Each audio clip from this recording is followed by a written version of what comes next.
ہمارے channel Urdu moral story میں خوش آمدید۔ ہمارے چینل سے روزانہ آپ کو سچی اسلامی کہانیاں سنائی جاتی ہیں۔ ان کہانیوں میں کوئی نہ کوئی ایسا سبق چھپا ہوتا ہے جو آپ کی زندگی سنوار سکتا ہے۔ آج کا واقعہ بھی ایسا ہی ہے۔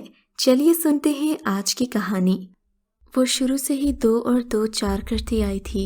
پیسوں کے اسی جوڑ توڑ کے سلسلے میں اس کی عمر کٹ گئی تھی۔ ابا کی وفات تو اس کی سوچ سے بھی پہلے ہو چکی تھی۔ ایک امی، ایک وہ اور ایک اکلوتا بھائی عمیر۔ اماں کو عمیر کی دلجوئی اس کے خرچوں سے کبھی فرصت ہی نہیں ملی کہ وہ مڑ کر بڑی بیٹی شبانہ پر بھی نظر کر لیتی۔ وہ تو بس عمیر عمیر ہی کرتی تھیں۔ عمیر ٹینڈے گوشت کھاتا ہے، بریانی شوق سے کھائے گا، آج کوفتے بنیں گے، دال گوشت نہیں پکے گا۔ حالات نے اسے خاموش طبیعت اور صابر بنا دیا تھا۔ باپ کی شفقت نہیں دیکھی تھی، ماں کی محبت سے وہ ویسے ہی محروم تھی۔ ماں بھائی کی زندگی سہل اور آسان بنانے میں لگی رہتی اور وہ کھانا پکانے میں یا کپڑے سلائی کرنے میں۔ اس سے اچھا خاصا خرچ نکل آتا تھا۔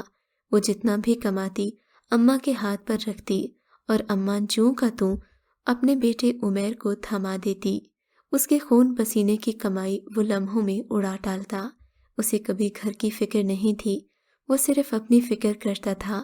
آہستہ آہستہ بڑھتا ہوا قد اور مسلسل فیل ہو کر تھکنے کا نام نہیں لیتا تھا۔ نہ اماں کو احساس تھا کہ عمیر کو اب کام کرنا چاہیے اور نہ ہی عمیر کو خود۔ وہ سر جھکائے مشین پر جھکی رہتی یا پھر پیسوں کا جوڑ توڑ کرتی رہتی۔ شبانہ انار کے سوکھے پھولوں کو اکٹھا کر رہی تھی۔ انار کے اس گھنے پیڑ سے اسے بے حد محبت تھی۔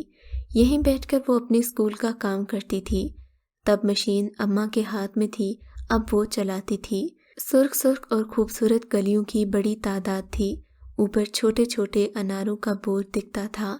شاخ پہ لگے پھیلتے پھیلتے انار کارآمد تھے اور نیچے گرے پھول کی گندگی کے ڈھیر کا مقدر۔ انسان بھی تو ایسے ہی ہوتے ہیں، اپنے مقصد سے چمٹے اچھے لگتے ہیں۔ شبانہ بہت صاف ستھری طبیعت کی مالک تھی اور اس کا بھائی عمیر اس کے بالکل الٹ تھا۔ وہ ہر وقت حالات اور سرمایہ کا رونا روتا رہتا اور ہمت سے بہت آگے تک وہ دیکھتی، جبکہ اس کا بھائی بہت کم ہمت تھا، کام سے نظر چرانے والا۔ اماں اسے سمجھتی تھیں مگر چپ تھیں کیونکہ وہ بیٹے کی ماں تھیں۔ ادھر سارے بیٹوں کی مائیں ایسی ہی تو ہوتی ہیں۔ وقت دبے پاؤں گزر رہا تھا۔ اماں کو اسے بہانے کی فکر تھی مگر یہ تلاش ختم ہوتی ہی نہیں تھی۔ اب جب کہ شبانہ 20 میں لگتی تھی، چہرہ تر و تازہ اور رونق بھرا تھا مگر ساتھ ہی جہیز کی فکر تھی۔ آنکھوں کو خیرہ کرتے زیورات نہیں تھے تو کچھ بھی تو نہیں تھا۔ اس کا سلیقہ صلح جو صابر سی طبیعت گئی بھاڑ میں، آنے والے اسے پیسے میں تولتے اور پھر اٹھ جاتے۔ کوئی تو ہوگا جسے سلیقے کی، محبت کی، بہت ساری خوبیوں کی چاہ ہوگی۔ وہ دعائیں کرتی رہتی کیونکہ عمیر اور اماں اس کے ساتھ بدتمیزی بھی کرنے لگے تھے۔ عمیر کو دبئی جانے کے لیے ڈھیروں روپیہ چاہیے تھا۔ دن یوں ہی گزر رہے تھے کہ شبانہ کا ایک رشتہ آ گیا۔ اس کی شادی ایاز سے ہو گئی۔ اس نے اللہ کا شکر ادا کیا۔ ایاز اور اس کی ماں دونوں ہی بہت اچھے تھے۔ روز گوشت کا سالن پکتا اور وہ ایاز مل کر کھاتے۔ ایاز اسے محبت بھری نظروں سے تکتا تو اسے بے یقینی سی گھیر لیتی کہ کوئی اس پر بھی اتنا دھیان کیسے دے سکتا ہے۔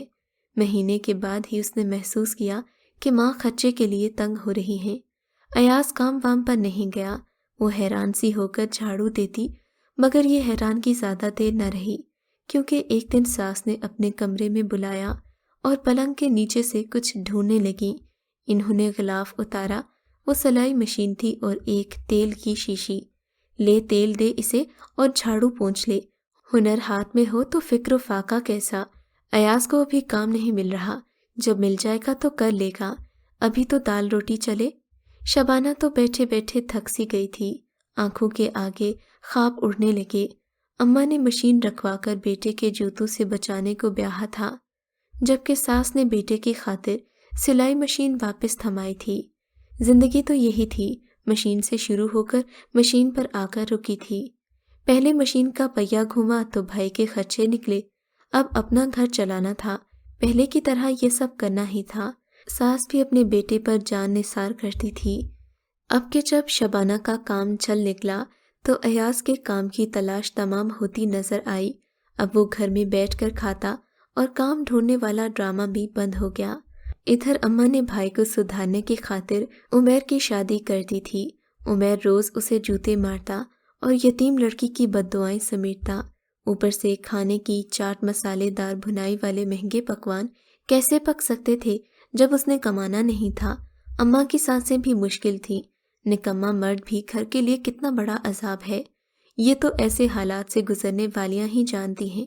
शबाना का अपना जीवन साथी ऐसी ही दलदल से निकला था जिसमें वो पूर पूर डूबी हुई थी, मगर एक अच्छी बात उसमें ये थी कि वो मारता नहीं था, वरना इतनी मेहनत और इतनी मोटी ऐनक वाली कमजोर सी शबाना कैसे सहती ऐसी वहशियाना मार कुटाई।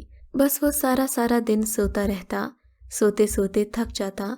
अब वो उसे कैसे बताती कि खाली खुली लेटने से भी इंसान थक जाता है, जिस्म के पुर्जे बासी होने लगते हैं। ये बात वो सास को कैसे समझाती। उसने ऊपर तले 2 बेटे पैदा किए, आखिर में बेटी। तीनों बच्चों को सास ने संभाला, खाना पानी नहलाना सब अम्मा के जिम्मे था। अब दोनों बेटे बड़े हो रहे थे, उन्हें स्कूल का खर्चा चाहिए था। उसके यहाँ दूर दूर से ऑर्डर आ रहे थे। दोनों लड़के स्कूल जाने लगे। उसने मोहल्ले की 5-6 लड़कियां पास बिठा ली, उन्हें माकूल उजरत देकर काम में शामिल किया तो ऑर्डर्स जल्द तैयार होने लगे।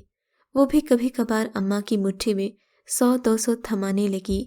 उमैर तो खुद भूखा मर रहा था, अम्मा को कहाँ से खिलाता। भाभी ने भी मुकामी फैक्ट्री में काम ढूंढ लिया था। इस तरह वो भी मेहनत करने लगी। बहरहाल उसने हाथ पांव मारना शुरू कर दिए थे। कुछ न कुछ चलने लगा। मैके में उसका कोई नहीं था, उसका शौहर भी अपना नहीं था।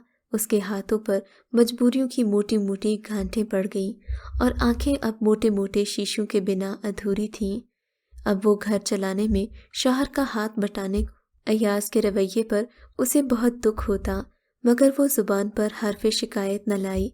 उसका बेटा मैट्रिक तक आते आते सुलझे और खुददार नौजवान में बदल चुका था। वो अपने बाप का उल्ट था।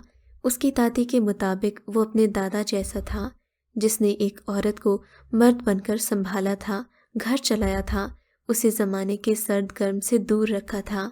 वो चुपचाप सुनती थी क्योंकि उसने अपने बाप का साया भी नहीं पाया था। उसे क्या पता कि अब्बू कैसे होते हैं, मगर उसकी माँ के आंसू बताते थे कि वो बहुत अच्छा ही आदमी होगा, जो इतने साल गुजर जाने के बाद भी अपनी बीवी के आंसुओं में जिंदा था। अच्छे लोग चाहकर भी भूले नहीं जा सकते। बहरहाल बेटे की तरबियत करने में वो कामयाब रही।